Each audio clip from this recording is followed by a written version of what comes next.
pourquoi je fais ça. Salut, ça va? Ça va super, merci de le demander. As-tu déjà vu ça? Toutes ces pièces de 1 centime qui me restent. Ou bien ça? Ou bien celle-là? Petite vidéo courte, sympathique, ça attire l'attention, ça l'a permis de rendre des gens normaux, on va dire ça comme ça, connus rapidement. Ça, c'est grâce à TikTok.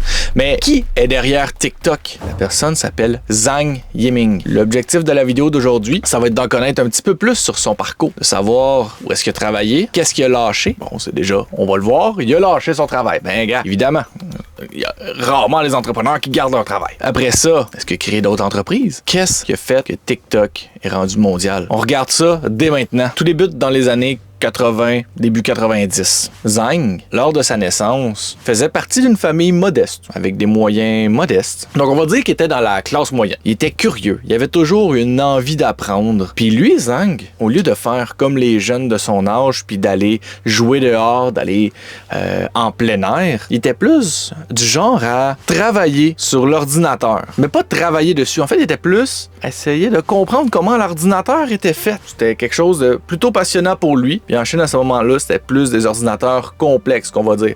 Ça rappelle le bon vieux temps, quand les ordinateurs, c'était des grosses boîtes. Là, maintenant, c'est plus ça. Là, on a des petits laptops, mais dans le temps, c'était des grosses boîtes. Donc, il a décidé d'aller dans l'université de Naika. Les voici en écrit. Je suis plus capable, j'arrive pas à dire les noms chinois. La prochaine fois, je vais prendre des gens connus qui ont fait des entreprises aux États-Unis ou au Canada. En français, ça serait plus simple. Bon.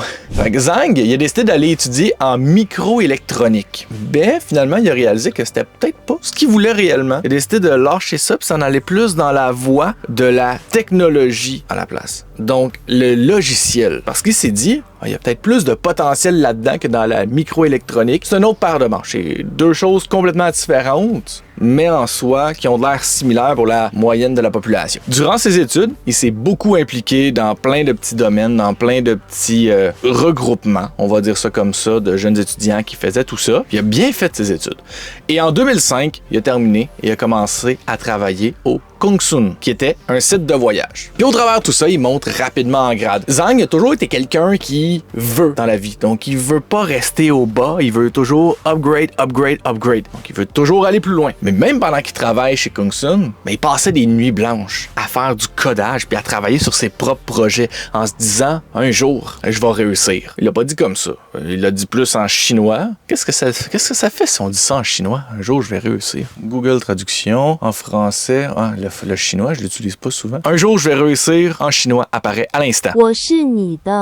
Bon, toi non plus, t'as rien compris, hein? Voilà. Au travers de tout ça, il a quitté Kongsun, il a commencé à travailler chez Microsoft. Quelque chose qui était plus à la hauteur de ses attentes puis de ses ambitions. Finalement, il a fait quelques temps là-bas, puis il a compris que je mérite mieux que ça, puis il a quitté. Il était pas fait pour être employé. Il a toujours des projets et il veut toujours se développer au travers plein de trucs. Donc, tant mieux pour lui. Il a quitté Microsoft pour lancer sa première entreprise. Sa première entreprise, c'était 99fang.com, un moteur de recherche immobilier. Ça l'a bien été quand même, mais c'était pas mondial autant qu'il voulait. Zhang, je le rappelle, il a de l'ambition. Mais au travers de ça, il y avait quand même du bouche à oreille qui s'est fait. Ça l'a quand même bien performé à un certain point. Intéressant, mais sans plus. Mais au travers de ça, il a développé de l'expérience. Puis ça, c'est ça qu'il faut en entreprise. Il faut développer de l'expérience. En 2012, il a créé ByteDance.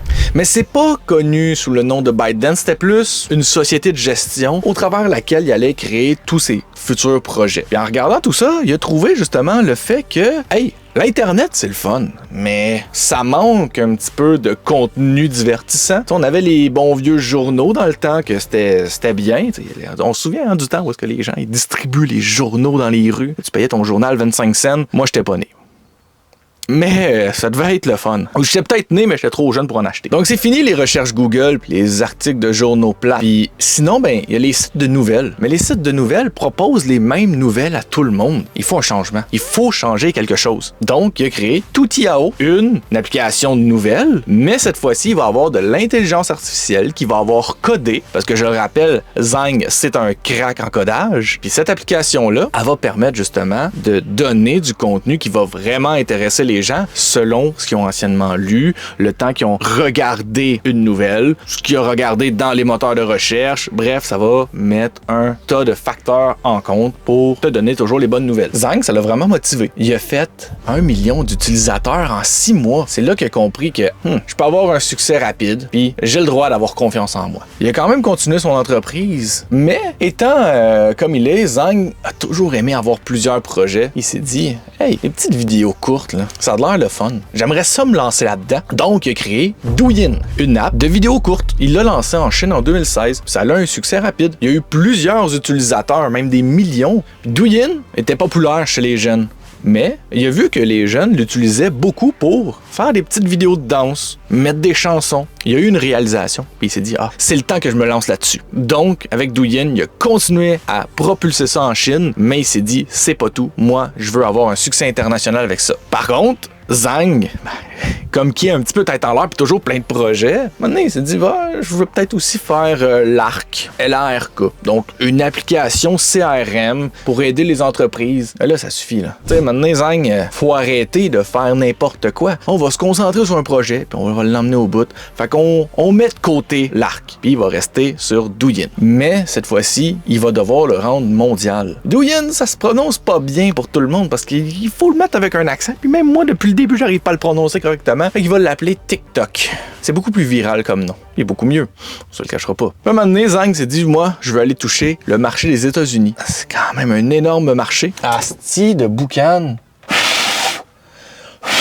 Hey, c'est chiant, excusez. Puis comme Zhang, il veut toucher le marché international, les États-Unis, ce serait une très bonne place où aller. Puis comme sa clientèle, c'est des jeunes en Chine, d'aller viser les adolescents, les jeunes dans les autres pays, ça va être une stratégie. Qui est-ce qui était présent aux États-Unis à ce moment-là? Musical.ly, très populaire, avec une énorme audience. Donc, est-ce qu'on fait compétition contre eux? Ou on l'achète? $1 milliard, passe à la banque, prends l'argent, paf, Musical.ly, t'es à moi. Fait que Zhang a acheté Musical.ly et il l'a mis dans TikTok. Puis avec cet achat-là, ça a été un game changer parce que Musical.ly avait quelque chose de très intéressant qui était la synchronisation musicale. C'est ça qui a donné encore plus de propulsion à TikTok. Les gens maintenant pouvaient utiliser des chansons, faire de la synchronisation musicale.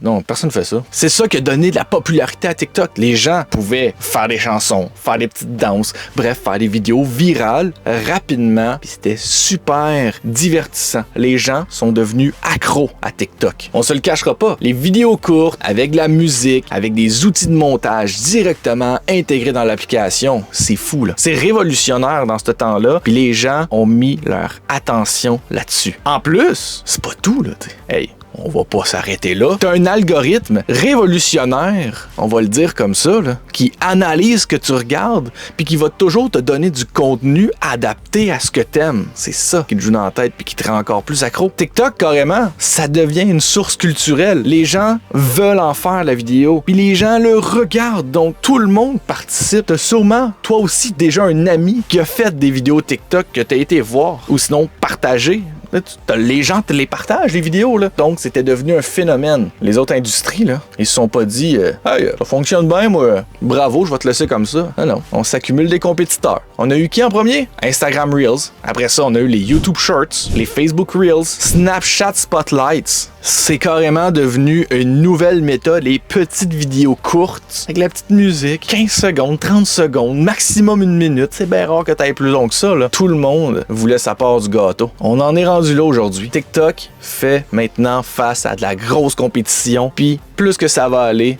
plus qu'il va en avoir de la compétition là-dessus. La question maintenant, c'est comment est-ce que TikTok va continuer là-dedans? Est-ce que Zhang va continuer à innover et être encore plus compétiteur, ou TikTok va se faire écraser par les plus gros concurrents? En bref, c'est un peu ça le côté entrepreneurial. Si tu réussis quelque chose, tu vas avoir des gros compétiteurs. Faut jamais lâcher, faut toujours se pousser au fond de ses idées, mais d'un jour à l'autre, dès que tu vas réussir quelque chose, tu vas avoir des requins qui vont essayer de venir faire la même chose que toi parce qu'ils ont vu que tu fais de l'argent, ils vont vouloir en faire eux autres aussi. Je suis curieux de savoir ton avis. C'est qui va révolutionner ou qui va rester le plus populaire dans les vidéos courtes? YouTube? Instagram? TikTok? Snapchat? J'invite à laisser ton avis dans le commentaire. Si jamais t'as aimé, un petit like, fait toujours du bien. Puis finalement, tu peux aussi t'abonner si tu veux plus d'histoires comme ça. Bon, à la prochaine.